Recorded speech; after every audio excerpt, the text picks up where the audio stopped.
Good afternoon and welcome to OAG's webinar. I should say good morning if you're just getting up now, if you're in the Americas somewhere. It's good to have you join us. I'm Becca Rowland. I'm a partner at Midas Aviation and I'll be hosting today's webinar. It's good to see so many of you still joining us for these afternoon webinars, 15 months on from when we started. Yeah, a good number and many names we're recognizing week after week now. While much of what we're looking at today is still the result of the impact that COVID-19's had on the industry and the way that we all travel, this week is feeling a little bit more positive. I think we'll see some numbers that are looking like there's a bit more recovery coming. But I guess it's a bit more normal as well. In Europe here, we've got the European Football Championships, and I'm looking forward to Wimbledon tickets going on sale tomorrow. So it feels like life might be getting back to a little bit like how it used to be. Today, we're going to be looking at, among other things, how different airlines have handled the question of just how many aircraft do you park up and what are the pros and cons of parking them versus keeping them flying, albeit with low aircraft utilization. This idea for doing this comes from a blog that John Grant, our usual panelist, wrote for OAG a few weeks ago, and we thought we'd like to explore that a bit further. As usual, we're going to be looking at just where we are in terms of schedule capacity, and we'll be having a look at some of OAG's forward bookings data as well as some insights that come from other OAG data and some other sources. As usual, you'll have access to the webinar afterwards, and please do ask your questions as we go along using the chat function you've got. We try to take the questions now as they come in, so if something pops in your head from something we've said, something one of the panelists have said, do pop it in there and we'll try and answer it as we go along. And if we have time, we'll pick up any other questions at the end. So with me today, we've got John Grant, as usual. Welcome, John. You're known to have plenty of things to say on aviation, but I'm guessing football's got your attention now. So I just wanted to check if you wanted to have anything to say about European Championships before we start. Anything you want to get off your chest? No, not at all. It's only just started, 3.5 weeks to go yet. So the beers are all lined up in the fridge and we're ready. Let's go. Excellent, excellent. And we've got Matt Colling with us. It's a little while since we've had you join us, Matt. You're with OAG, but you've changed job titles since you last joined us on one of our webinars. Do you want to say a little bit about what you're now doing at OAG? Thanks, Becca. Good morning, good afternoon, everybody. So currently EVP of Content at OAG, formerly EVP of Product. So I've moved across from our product team to work within our wider operations function. And my responsibilities here tend to focus on data quality and also on our third-party data partnerships. So looking at the way we can use complementary data to blend with our own schedules and status information. And for example, we've been looking at using fleet data to get a better understanding of the seats that are available on different flights, and also looking at the traffic data partnership we have in order to look at future demand for flights, etc. So lots to do with third-party relationships and lots of new data combinations we're excited to play with, and hopefully we'll get a chance to share much of that here on the webinars. And with regards to sort of the data quality side of things, lots of changes to the way that the airlines have chosen to send their information into OAG as a result of COVID. Some of those changes we expect to persist, and so we're having to keep ourselves kind of aware of the way the airlines want to work with us and new ways as well, and making sure that we're adaptable and handling all of that flow of data. So well, that all sounds good. So as long as you keep giving us excellent data to play with, as you say, I like the term "play with data." I'm all for playing with data and trying to find the insights. So that sounds good. Okay, let's have a look at some of the data we often start our webinars with, which is just where we are with regional and global airline capacity. Here we see the last 12 months of capacity compared to 2019, same month. And I guess the key number here is this number at the bottom right of our table, which is the latest figure for global capacity, minus 38.4%. John, that's the first time we've gone below 40% in quite a long time. So we're now at better than 60% of where we were 2 years ago. This is beginning to look like recovery, isn't it? a road to recovery. We're beginning the process, Becca. There is such a long way to go, and for every piece of good news we see, there is another slightly more depressing story that comes from a different part of the world as a COVID spike occurs and lockdowns happen again. And I think it is the nuances of the data when you get down to individual country level that are really more telling than the regional stuff. North America, clearly, much of what we see there is around the United States, and specifically the United States domestic market, which is very increasingly close to pre-COVID levels, with more point-to-point, spoke-to-spoke services, more capacity from the ultra low-cost carriers, and a growing demand for domestic tourism. So, you know, that looks very strong. And Asia looks as though, you know, we've got 2/3 of capacity back, but unfortunately within there we have countries such as Malaysia, which has gone back into another lockdown. We have Vietnam, where there's been spikes, Singapore, where the finance minister this morning in a brilliant piece of valuable insight said that it's going to take a long time for international travel to recover. He's been listening to us. Which is a stunning insight. And then at the same time, you know, you hear and you can see in Europe, and in specifically Western Europe, rapid growth in the last 3 weeks really in capacity from Germany, Spain, France and Italy, which has been quite surprising. In Italy, the weakness of Alitalia has finally got some vultures hovering. Wizz Air opening 3 bases, Ryanair adding more capacity back in, EasyJet putting more seats back into the market. So in every part of the world, and finally in Southwest Pacific, which is Australia, the bubble has burst, or at least the bubble has burst to Melbourne, where they're now into their 2nd week of no services, international services to New Zealand. And I was talking to one of the network planners at Air New Zealand last week. He was saying they literally had a flight that was mid-flight and had to return back to New Zealand once the outbreak had been declared. Otherwise, the aircraft would have been impounded and the crew would have been stuck in quarantine. So it's, for every piece of good news, you know, there's still a little bit of bad news around as well. We're not making as much progress as we should do 3 weeks before the height of the Northern Hemisphere summer season. It's interesting, isn't it? That, you know, in the last webinar, we were talking about the difficulties that some of these Asian countries and Australia and New Zealand as well will find themselves in with their sort of 0 case approach to opening up and the immediate lockdowns, and how that just perpetuates the level of uncertainty, even though COVID cases are relatively low. Meanwhile, in Europe, you know, we've got on with vaccination, and you know, hopefully that's beginning to see an effect. I know that a number of countries now are saying actually vaccination is the answer. China's rolling out a very speedy vaccination program. Indonesia is talking about 1 million doses a day, I think, in July. Singapore wants to have half of all residents vaccinated by August. I guess that's what some of these countries are having to look to now, isn't it? Even if they've been hesitant to start with. They are, and you know, the vaccine is the way out of this terrible situation. There seems to be no doubt about that.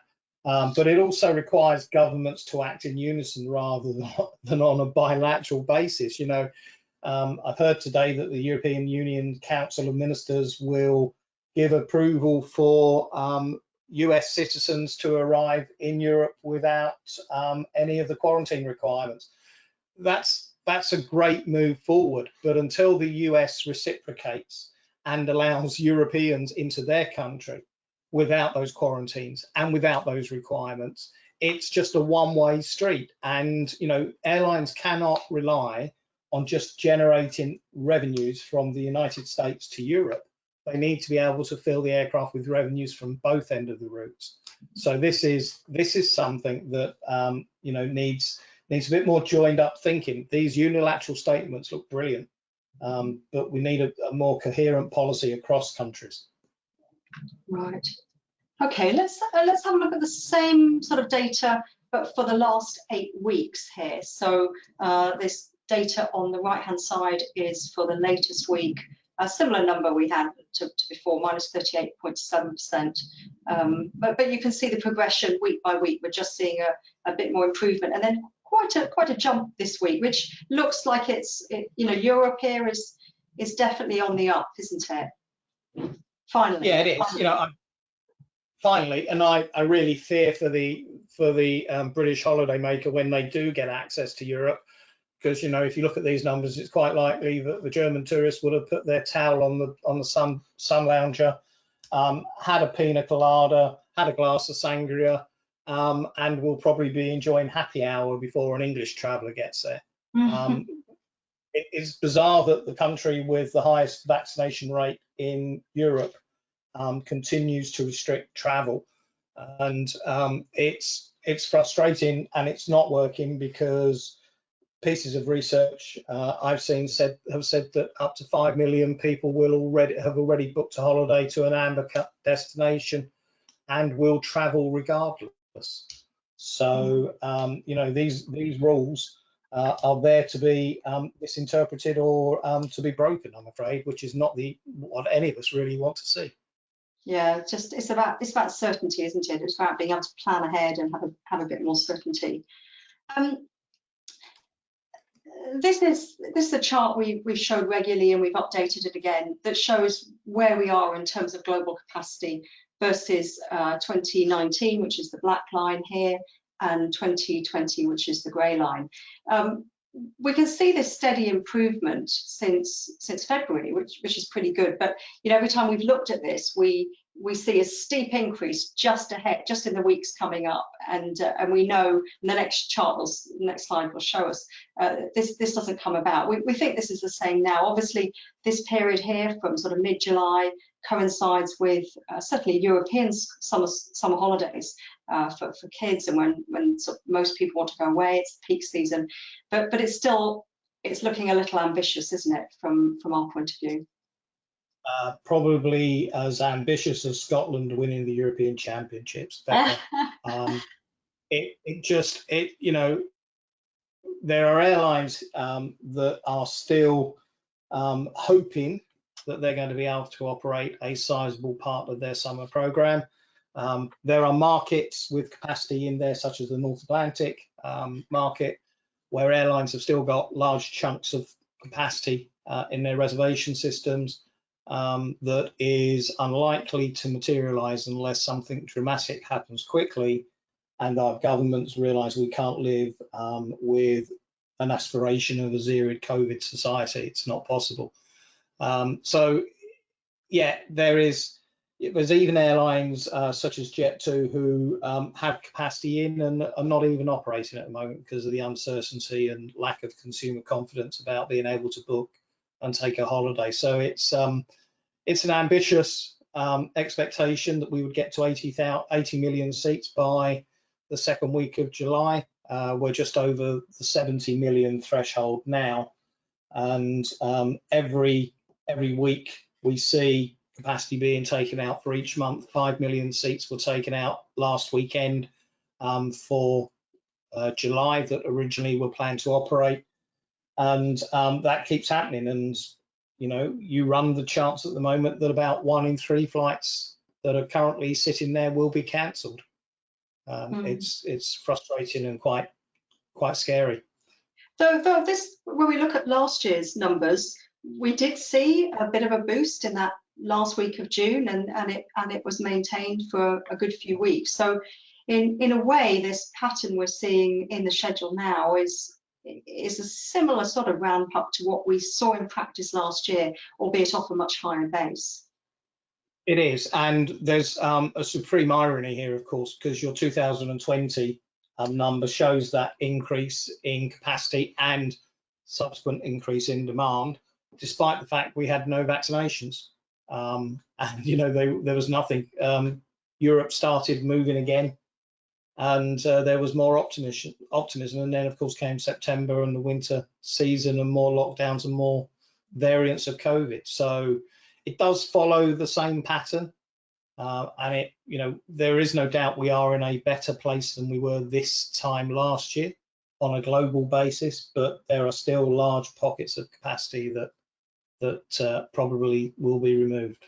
And it just we're getting so close to this point now, aren't we? That and we'll cover this a bit later in the webinar, but you can't instantaneously bring planes back from being parked, can you, and put them in the air. It's not quite that simple. No, at the very least, you've got to wash them and get the dirt off them and make sure you can see the EasyJet logo and things like that. But more seriously, there's a whole program of maintenance required to bring them back on. There's crew training, there's bringing people back from furlough, and even some of the most simple things, such as getting people cleared for security, to get airside at airports and get the necessary passes, all takes time. And lots of people involved in those processes have been furloughed, or it just takes slightly longer.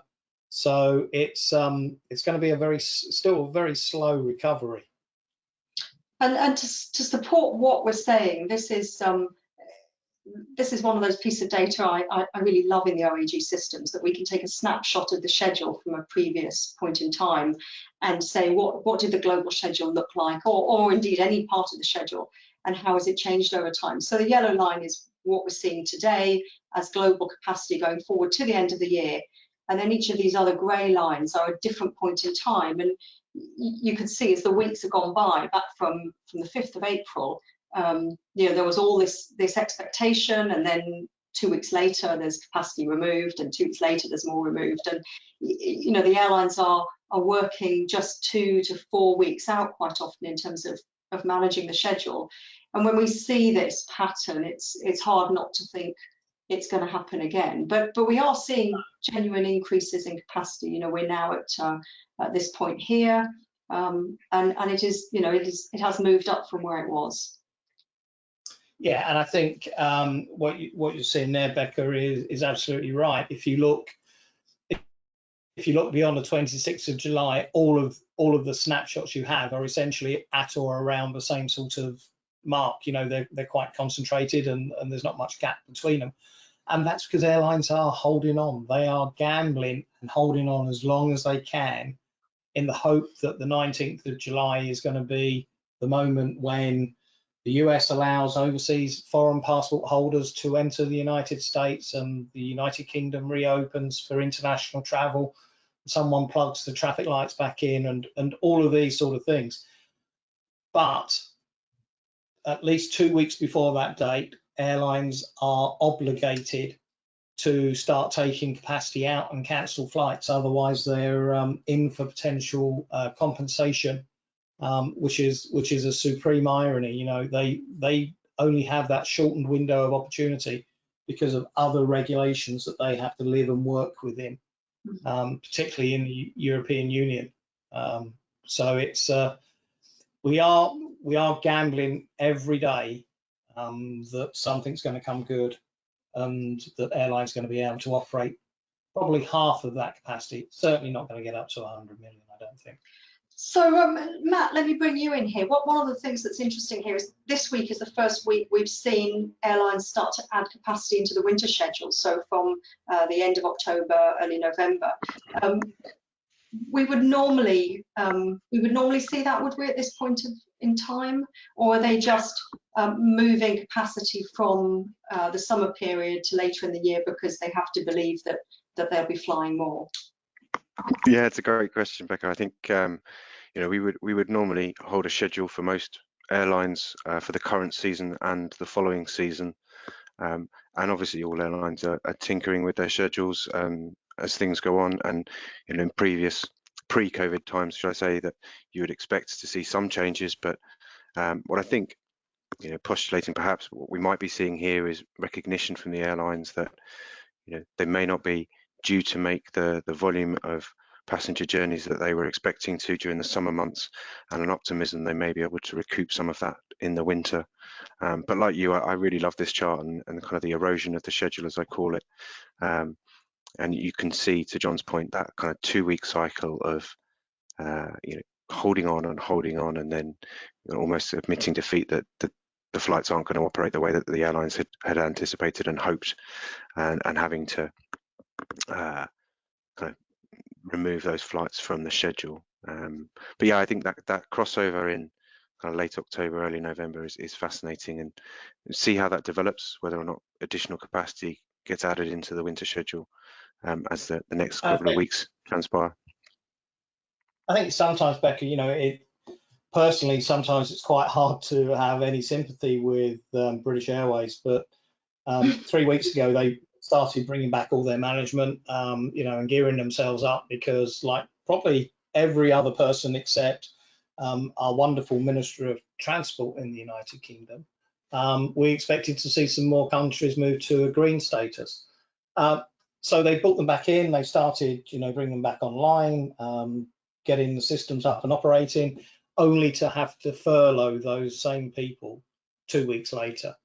And that is, you know, the stop-start nature and the cost for airlines of having to do these things is really, really unnecessary, and another debt and another burden that they have to carry forward as they try and work their way through the summer programs.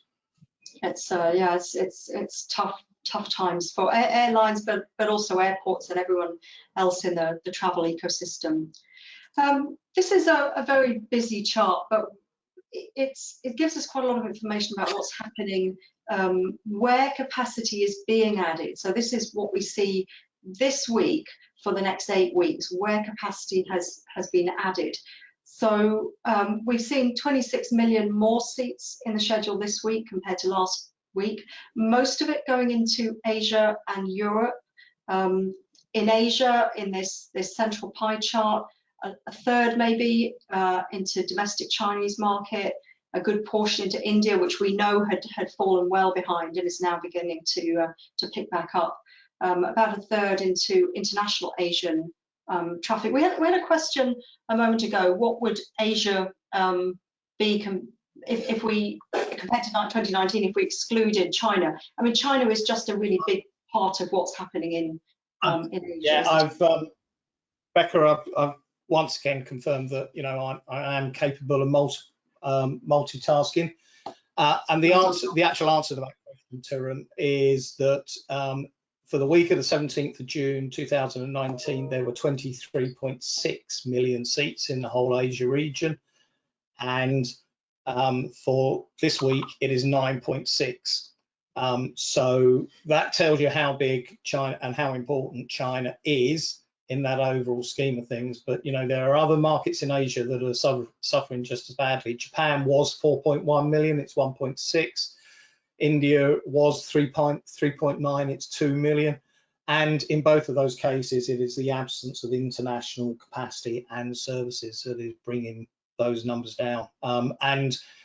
Just to give you the worst possible scenario, Malaysia was 1.3 million 2 years ago, and it is 141,000 this week if they all operate. And Chinese Taipei was 900,000 and it's 73,000.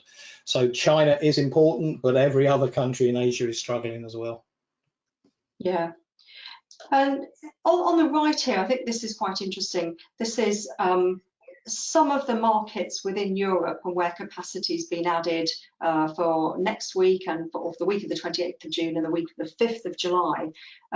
This only represents about a quarter of European capacity, but it's the biggest market. So quite a lot in UK, Spain. You were talking earlier, John, about Germany. So more capacity going into Germany, Turkey, more into Germany, Spain, more into Germany, Greece. So there's still quite a lot of UK capacity going in and quite a lot of Germany. So this is the big summer outbound markets, isn't it, from Europe?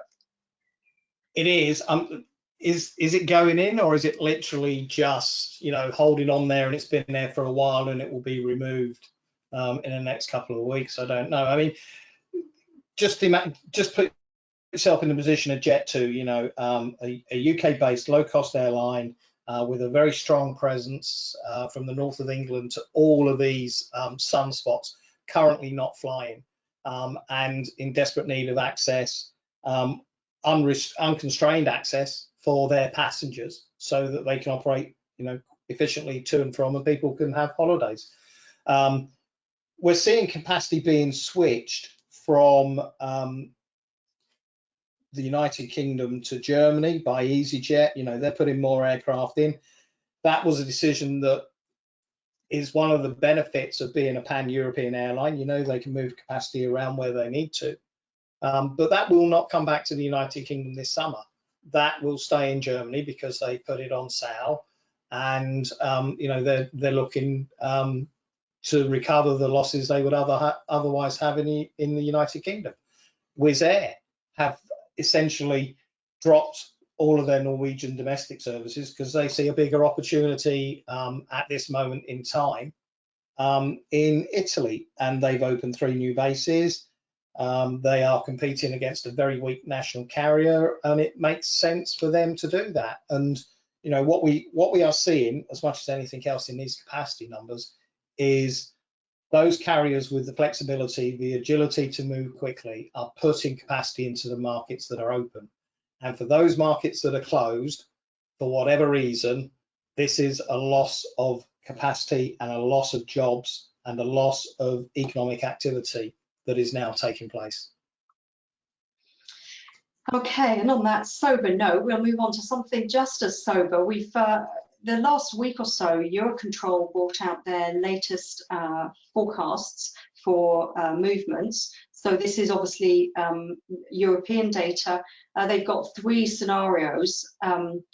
They talk about optimistic and pessimistic scenarios, but they're in some ways they're all pessimistic, aren't they? It's just degrees of pessimism. Scenario 1 has recovery to 2024. Scenario 2 to about 2025, which is probably where we've been putting it for the last year or so. Scenario 3, they're saying recovery, obviously at a European level, out to 2029. I nearly fell over when I saw that, thinking, gosh, could it be 8 years away? John, you were saying that you think in this central scenario, these sort of assumptions look reasonable.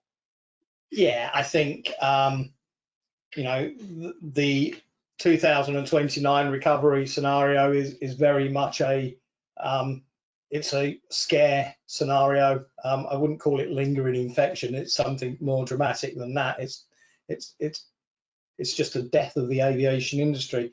I think scenario 2 is quite likely. We need to stress that this is just about Eurocontrol, so airspace in Europe rather than the global recovery. Some markets will recover quicker and be stronger. But given where we are now, and given the planning cycles of the European airlines and the summer season, if they're unable to operate in the next couple of weeks to the levels they need to and to generate the revenues they require, then that is going to damage any confidence and any planning for the winter which they may have had, and will set them back in terms of their production and what they expect to do. And that then leads into summer 2022. And whilst we might see a recovery in the low-cost sector, and I'm sure we will, and some of the longer haul traffic, Australia talking about not being open before 2022 at the earliest, and it may be even longer than that, suggests that it's a reasonable assumption that this is going to take us to 2025 to recover. So they helpfully provided their numbers on a chart, so we can see what their forecast looks like as a chart. And I guess this central projection, which has 2021 landing a bit better in terms of movements than 2020, seems reasonable at this point in time, doesn't it? We were just talking about being back at 60% in terms of capacity globally. This is talking about 50% in terms of movements for the full year. So given that, I think you were saying earlier that, if you have a bad first few months, it's quite hard to recover, isn't it? And to get to a decent number for the full year. So that probably looks reasonable there. Yeah, it does. And if you think that the first 6 months have been shocking, then to recover back to 50% over the course of the whole calendar year will be quite a good performance. And that is still at risk. I think we're going to be above the 43. I think that's essentially saying we're going to do worse than we did last year. And I'd like to think that with the vaccines, the second half of the year is going to be better and we won't have a September lockdown like we did last year. But it just maps out how long a recovery this is, and of course the impact that has on airlines' cash reserves and their network planning. We're going to see many destinations that perhaps are not operating with the same frequency they previously were. Okay, let's move forward and have a look at some of OAG's forward bookings data. So in the traffic data that they have, there's unadjusted data that gives us a way of looking forward a bit. And this is bookings for July in 3 different markets: in the US domestic, the US to Western Europe, and Australia to New Zealand. And we've looked at the bookings as they occur in the system from each month from January through to May to see how they're growing. This is for travel in July. And in each of these markets, we're seeing, healthy growth in the last sort of couple of months before travel. So obviously these are markets where travel is possible. Certainly, it's possible in the US, though people are still being advised not to travel if they haven't had a double vaccination, so it's not really open for everybody, but we know it's a market that's recovering. Australia to New Zealand has opened up, and we can see bookings pick up in March from when I guess the bubble was expected or began to be announced. John, anything more to say about this? Is there in the US to Western Europe, we've got a high level of residual bookings? Are these people who booked a year ago and they're just sitting in the system waiting to be able to travel? I think they are, Becca. It's the family who had that bucket list holiday plan to Florida or California, who told their travel agent just to roll the booking over for 12 months and they'll go a year later. The US, each of these markets has their own characteristics and drivers behind these curves we see. So the US is, it's all about domestic. It's all about freedom of movement. It's become easier to move, and people have got pent up demand and they want to travel. So that's great, and you can see that growing. And we've got some numbers around TSA numbers where those are numbers of people going through security points have been consistently increasing and getting better every day. And of course, we've got the 4th of July holiday that will be coming along soon. In Australia, that is just this sheer pent-up demand of 2 months of travel, of 12 months of lockdown, where people have suddenly within 2 months made lots of bookings because they knew that they were going to be able to travel.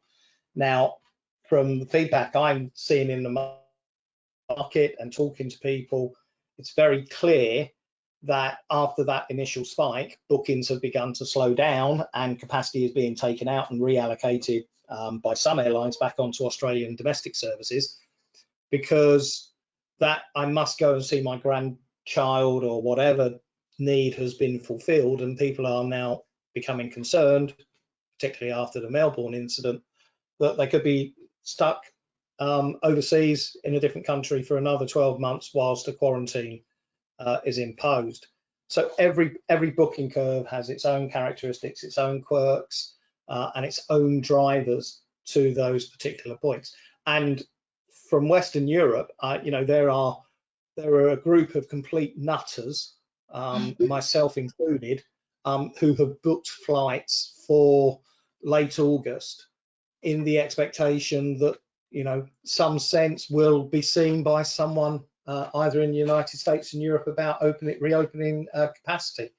So I think that's what you're seeing there: early adopters, early movers, seeking a cheap fare, making bookings, and if necessary, cancelling them at the last moment. Though in fairness, when I looked at the data for some other markets that are not permitted to travel, there was almost nothing on the books. I guess that goes without saying, but people, it feels to me, they are booking where there's realistic you know, where a market's open or it's realistically going to open. But if that certainty isn't there, that the bookings aren't there, and then of course there's no history of normally a market would open and you'd have a period over 12 months where bookings are coming in. But of course, if you've got no history, it can't open immediately. Absolutely. And as you say, the pent-up demand seems to be much more in the VFR area, the visiting friends and relatives. And once that's satisfied, it's satisfied, isn't it? It's not leisure travel, pent-up demand in quite the same. The two are slightly different phenomena, aren't they? Yeah, they are. And you know, you're absolutely right. That zero base position is unique and is something that the airlines have lost 11 months of sales opportunities or 10 months of sales opportunities. And of course, as we go through each of these periods, you know, we get to a change in season and change in reasons for travel. So if we miss the July, August typical northern hemisphere summer season, then September and October becomes the time of year when we have lots of trade shows and conferences. They're not going to happen this year. They've already been cancelled, and you know they're all online and they're going to be digitized.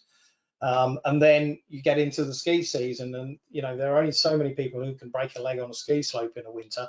So we really need this capacity right now and this demand right now to save the airline industry and make sure that, you know, as many airlines as possible survive and don't go out of business like the sad two carriers we saw at the weekend with Stobart Air and Air Antwerp failing. This needs to move forward. And even, I guess, you know, we've commented in the past about how few airlines we've seen fail, but the consequence of that is that they're going forward carrying huge amounts of debt, aren't they? Which is going to They are. There's an interesting comment here from Byron, and I thought it might just be me, where he's picked up that even if you are trying to book a flight at the moment across the Atlantic with, you know, a typical legacy airline in August, fares are incredibly high at this moment in time, probably up to 30 or 40% more than they normally are for travel, and there is plenty of capacity available. You know, I've been searching some airlines and looking at their available capacity, and it seems like airlines are pricing higher than they have done in the past. I don't know if that's because they are reluctant to take bookings, or that they believe there'll be this pent-up demand and people are going to pay for it. Quite frankly, for me, an extra $300 for my mother-in-law on a one-way ticket, it's good value for money. But you know, for a family of four, that's horrifically expensive.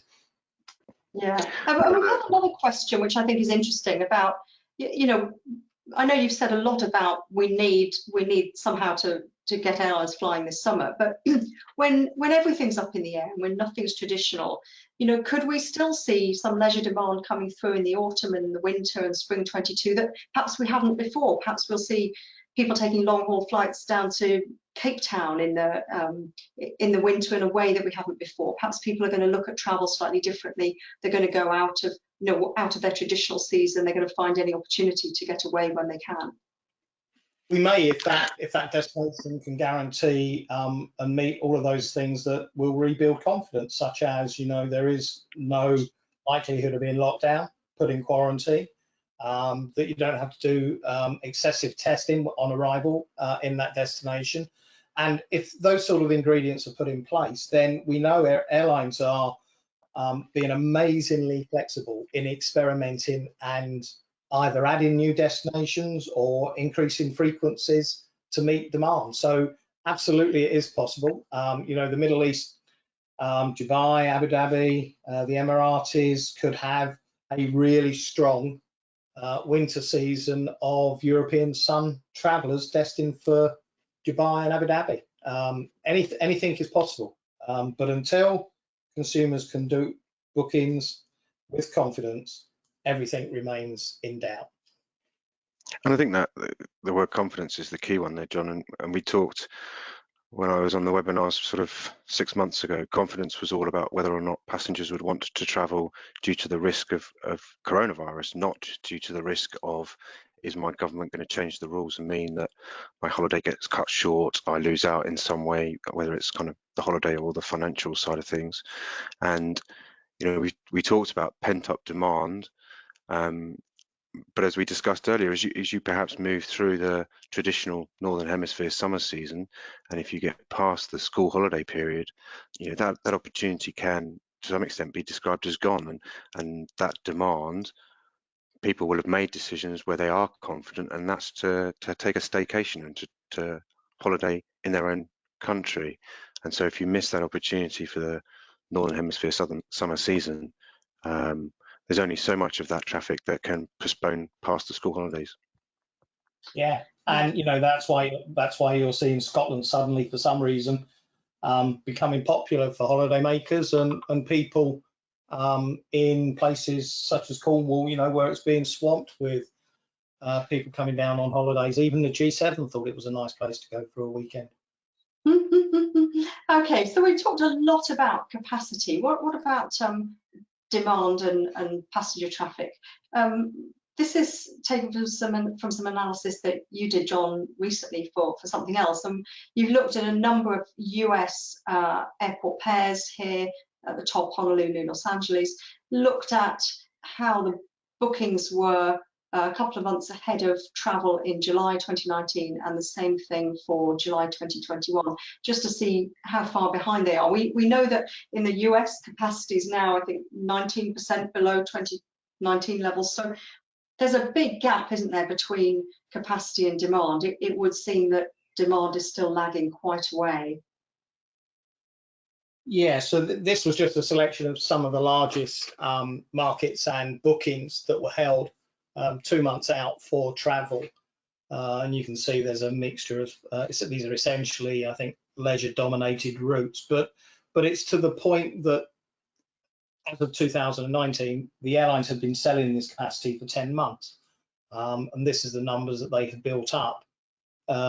Whereas, really, although this snapshot is taken in May 2021 for July 2021, most of that booking activity has only taken place in the last 3 or 4 months when there's a bit more confidence, and we've seen the rollout of vaccinations in the US domestic market.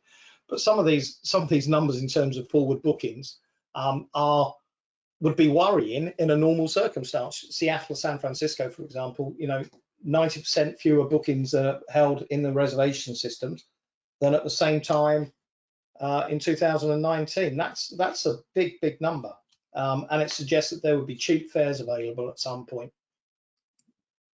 Yeah, and we're going to move on and have a look at some of what's happening with yields and fares in a moment.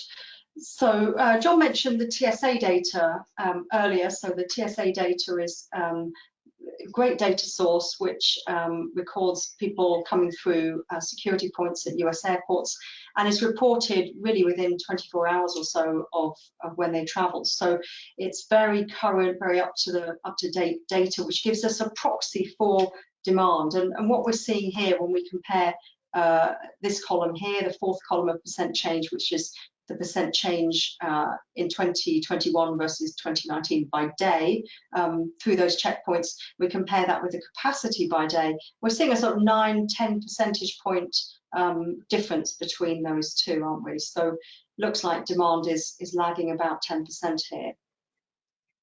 Absolutely, and there are two factors at play here, Becca. The first is clearly this is suggesting lower load factors than normal, or what have been normal in the last couple of years, and also from other data, such as an example we're going to show in a moment, we know that yields are depressed, are relatively soft in the US market. There's no improvement in yields.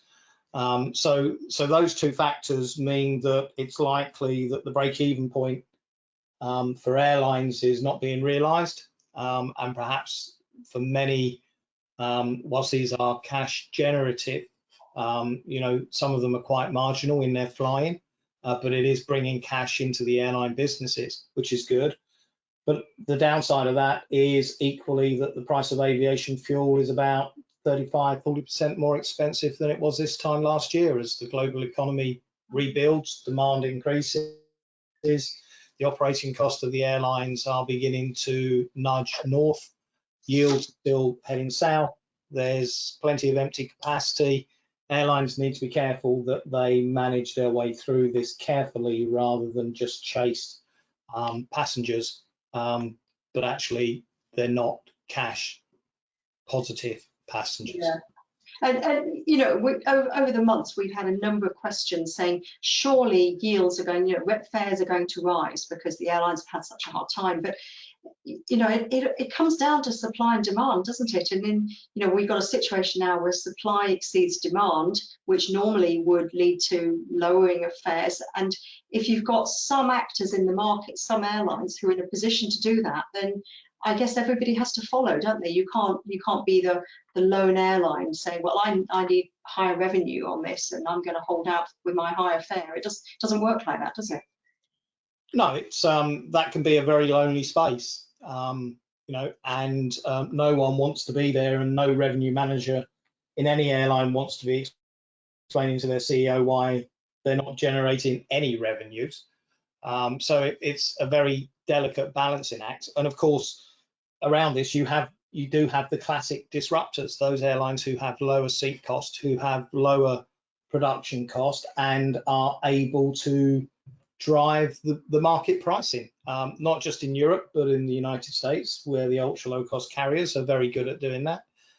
They don't give you a daily frequency to destinations, but you know, if they disrupt the market by price, then quite frequently legacies have to follow to a degree, and that's what we're seeing. This is in the build out from this situation. One of the concerns we all need to think about is capacity being added back too quickly, and what will that mean in terms of overall financial performance for the airlines in the next couple of years? Okay, we've got one more slide in this series, which is just reflecting on that yield.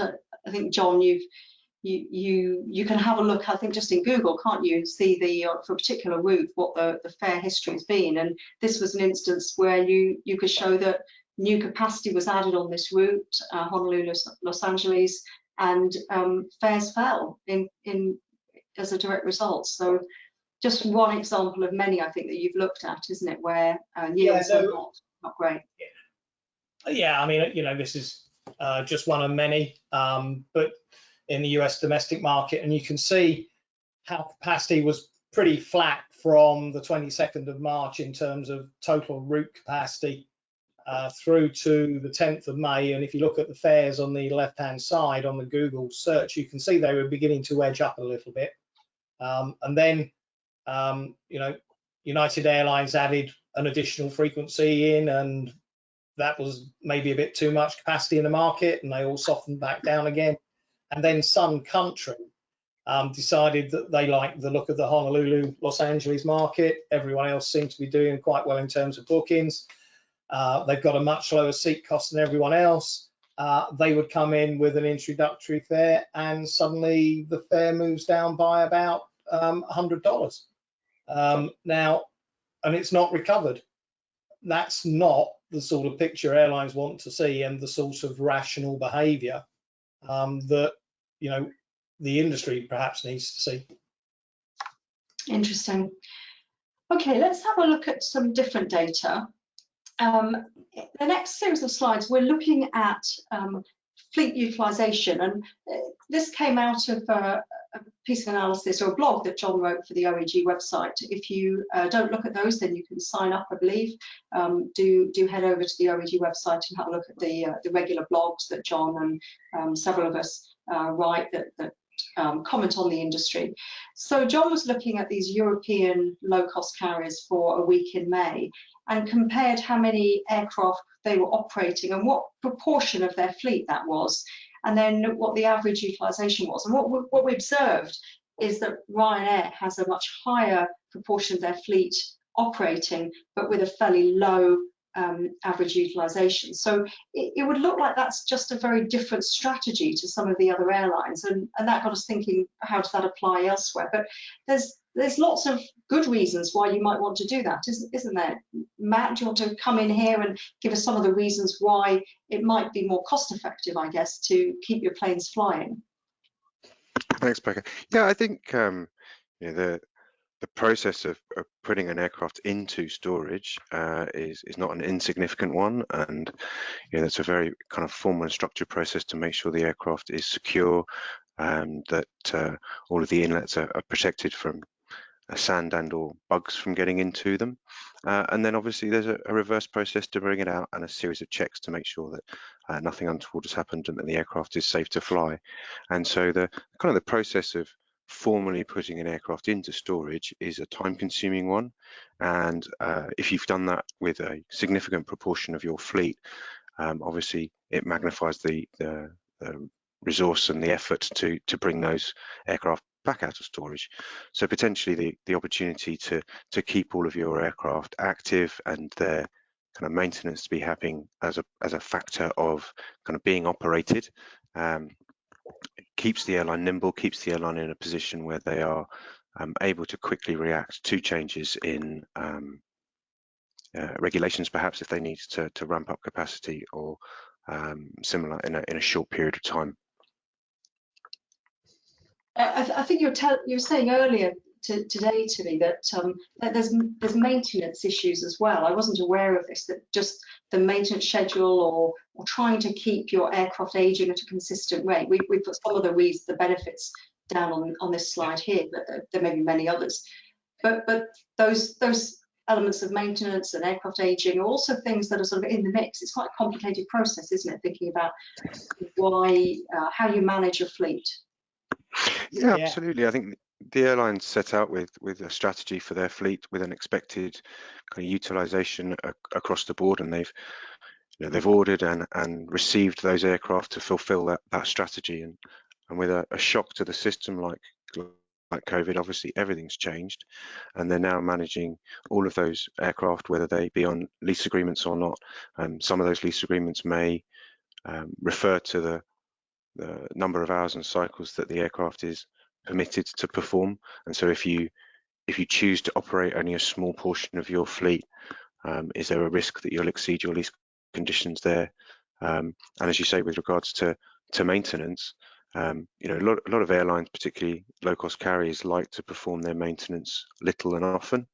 And that allows them to keep their aircraft flying as much as possible, whereas other airlines perhaps choose to go for bigger checks on a less frequent basis, but it takes the aircraft out of commission for days and weeks at a time if the checks are significant.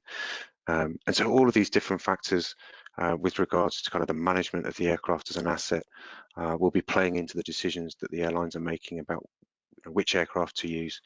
And obviously another factor that is playing in their minds at the moment is the volume of passengers. And so the aircraft have been ordered for load factors from a pre-COVID era, but obviously those load factors may not be what they're achieving at the moment, and so they're shuffling aircraft types around different routes to try and ensure kind of the best load factors that they can for the aircraft that they're flying. Becca, I think a good analogy of this, which I mentioned this morning, is airlines and their fleet strategies are a bit like handling and managing a squad of Premier League football players. You either put your first team out every game with the risk that after a few games fatigue will kick in and one or two may get injured, in which case you've got to suffer the consequences, or you might adopt the Ryanair approach where you rotate all of your team in and out and you accept a slightly lower standard of overall team performance, safe in the knowledge that you're playing Brighton every week so you can beat them. And it's that sort of thinking that goes into airlines fleet planning and utilization strategies. It's very interesting, isn't it? It's just, I think I'm just interested to see sort of once again Ryanair taking a different approach to other airlines. We did the same piece of analysis, slightly different methodology given the data, but for 3 other regions. So here we've got 5 North American airlines, well, or US airlines. Interesting to see Spirit here, according to the data we've looked at, getting over 9 hours of aircraft utilization. So this isn't an approach that is flying loads of aircraft a short period of time each day. They've actually got a pretty good aircraft utilization on these planes, haven't they? But lower aircraft utilization on the legacy airlines. I guess that's to be expected, perhaps. Yeah, I put a straight line down between Delta and Southwest, and you have the legacies versus the low cost. The legacies, who despite everything and their network experimentation and more point-to-point services than they would normally operate, still are wedded to hubs. And when you have a hub and spoke network, that does reduce aircraft utilization and efficiency, because you've got to wait for connecting flights to arrive. And that's the case for all three of those carriers, whereas Southwest and Spirit, much more point-to-point, highly concentrated operations in a select group of airports, and can drive that utilization, and that's near normal. And the big three US carriers, of course, Becca, are also missing their long-haul international capacity and networks, which would typically drive up their average utilization, I think, by probably 4 or 5 hours when you do 12-hour sectors. And do we know whether airport minimum connect times have changed, so that, are we seeing the MCTs increase to allow for more procedures on the ground, or are they all being fitted in within what were existing MCTs? Because, longer minimum connect times would also affect the utilization, wouldn't it? Yeah, well, no, we're not seeing anything really changing at the moment, but we're looking at connectivity that is domestic to domestic, and therefore the assumption is everyone within that domestic community has been double vaccinated and is safe to travel. We've yet to really start mixing international and domestic connectivity, or international to international connectivity, and that is when undoubtedly the protocols, processes, screenings, all of these things mean that airlines are going to have to adjust their schedules, and perhaps historic slots that they required need to be adjusted to a different time to accommodate that wave and flow of traffic, or airlines just miss out on particular revenue streams. So it's still a little way down the recovery journey, I think, Becca, before we're going to have to look at those things and see what's happening. Okay. We've got a few airlines here in Asia Pacific, so the big three Chinese carriers, and then Qantas and Japan Airlines. We're seeing, a bit like the US, we're seeing sort of fairly consistent utilization with the big legacy carriers here in China. Large domestic market, just like the US. It's sort of what we'd expect to see, isn't it? Yeah, absolutely. It's good to see that Qantas are even getting 4.5 hours off their fleet. So yeah, it's not bad. These are big country markets in themselves. I think we don't realize how big a country Japan is from north to south. It's quite long sectors. Just one aircraft doing a round trip on Okinawa to Sapporo would comfortably be doing an 8-hour day. So yeah, no great surprise. It's going to be interesting to see how Qantas does move that up, because until they start allowing international visitors back into Australia, this is going to be a dilemma for the airline. How does it generate the revenues? How does it get the productivity off its assets, because it's got far too big a fleet for the current network it's operating? And I take it that they're quite large aircraft, are they, as well? Well, yeah, but some of them are. They've got 737s and single aisle jets, but yeah, they've got a sizable long haul fleet, and it's just parked up at the moment. And I guess that's where the Ryanair model comes into its own, doesn't it? That all the planes are essentially the same. They can be operated by the same crew, same sort of spares requirements and so on. So it's easier to ramp it up, isn't it? When you're Qantas, you've got certain aircraft that you're going to generally fly for long haul, and you need to park them up. You can't just put one of the wide body aircraft or larger aircraft on certain markets, can you? Yeah, no, you can't. And that. Go on, Matt. Well, no, absolutely, and this was where our conversations have kind of moved on from bringing the aircraft back into service and everything that then sits around them, and to bringing on crew, whether it's cabin crew or pilots. Many people have been furloughed over the last period of time. are they still looking to come back into their same jobs, or have they moved on to look at other things? Many pilots have looked for work in the cargo sector. So if you're operating a fleet of multiple different aircraft types, especially kind of long haul versus short haul, or wide body versus narrow body type aircraft, then you've got to ramp up a whole area of your business to get back into the international space and bring all of those people back. And you're doing it at such a scale.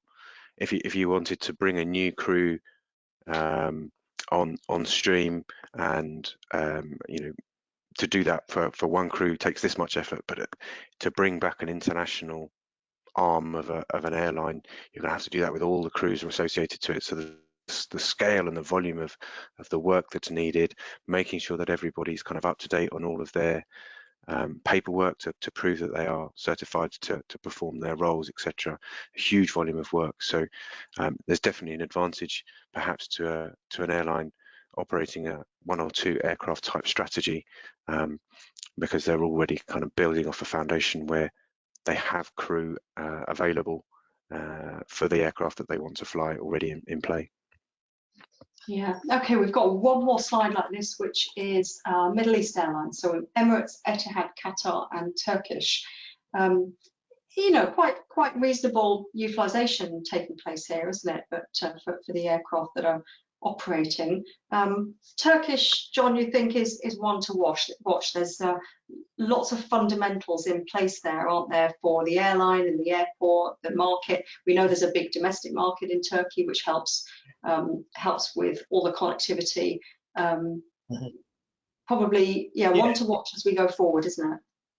Yeah, they're in a relatively good space for those reasons. They've got a good fleet mix of both wide bodies and narrow bodies, geographically very well placed, and new airport, more than enough capacity at this moment in time. So there's lots of positives there. I mean, Emirates, of course, we know are a pure wide-bodied operator, and both Etihad and Qatar have got some single-aisle aircraft, so slightly perhaps more flexible in how they can nuance their network as it recovers. But it's for all three of them, even now they're getting quite good utilization, but the load factors I suspect are not that great, and it's going to be a struggle until we get international to international connectivity up and running in the way that we saw it in 2019. Okay, well, I think that's it's all really interesting stuff. We've now we've done an hour, so I think we'll draw the webinar to a close. We have actually taken. Sorry, Becca, can I just answer a question from Clive, who I know always asks questions and always wants to know more and more about Africa. And he asked any views on potential European airlines partnering up with African airlines instead of just perhaps the Middle East carriers. And I think, Clive, the answer to that is little and no hope. Once bitten, twice shy, I think, would be the perspective of most European airlines looking at African carriers, I'm afraid. I was wondering if you were going to try and answer that question. I was involved with an Africa conference last week, and certainly amongst the African delegates, there's a real desire to use this time to make African aviation work within Africa, and I mean, we've, in some ways you could say we've heard that before, but there does seem to be a real desire to improve connectivity within Africa and not resort to connectivity outside the continent, perhaps through Dubai or through Paris or whatever. So those, I think they see the economic potential of the continent, and know that they need to realise some of that. So interesting one to watch, I think, Africa going forward. Yeah, we don't wish African aviation to succeed. It's got to at some point, please. Yeah, definitely, and some great young people coming through in the industry, and yeah. Okay, thanks very much. We have answered, I think, all the questions, so we'll call it a day there. Thank you very much, John and Matt, for your time and for your insights today. As usual, it's always very interesting listening to you. Thanks for joining us. We will be back in a month's time on Wednesday, the 14th of July, So put that date in your diary. You will be sent the webinar after, or link to the webinar after this, and the usual marketing material pointing you to the next webinar. Thank you very much for joining us today. And once again, thanks, John. Thanks, Matt. Bye then. Thank you. Bye-bye. Thank you. Bye-bye.